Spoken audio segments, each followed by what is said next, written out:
नळातनं पाणी येणं अपेक्षित असतं, पण अकोला शहरातील कपिलानगरमधील दत्त कॉलनीत नळातनं चक्क मेलेला साप आला. तोही चक्क 3 फूट लांबीचा. भूषण मोरे यांच्या घरातील या घटनेनं शहरात खळबळ उडाली. भूषण मोरे यांच्याकडे 8 दिवसांपासून नळाला पाणी येत नव्हतं आणि नळातनं घाण वास येत होता. अखेर त्यांनी प्लंबरला बोलावलं आणि रहस्य उलगडलं. प्लंबरनं नळ कापल्यानंतर नळामध्ये काहीतरी घाण अडकल्याचं दिसलं आणि नळ साफ केल्यावर त्यात दिसला तो मेलेला साप. या प्रकारानं मोरे कुटुंबियांना धक्काच बसलाय.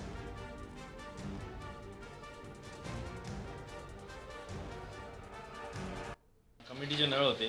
कमिटीचे नळ आहे आमच्याकडे घेतलेला आणि त्यामध्ये गेल्या 3-4 दिवसापासून पाणी येत नव्हतं. त्यामुळे मी प्लंबरला बोलवलं.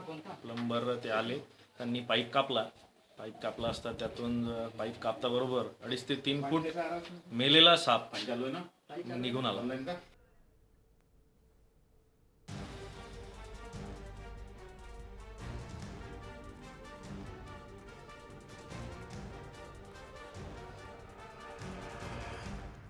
अकोला शहरातल्या कपिलानगरमधल्या दत्त कॉलनीत नळात चक्क मेलेला साप आढळला. तोही 3 फूट लांबीचा. भूषण मोरे यांच्या घरात हा साप आढळला. भूषण यांच्याकडे 8 दिवसांपासून नळाला पाणी येत नव्हतं आणि नळातनं घाण वास येत होता. अखेर त्यांनी प्लंबरला बोलावलं आणि रहस्य उलगडलं.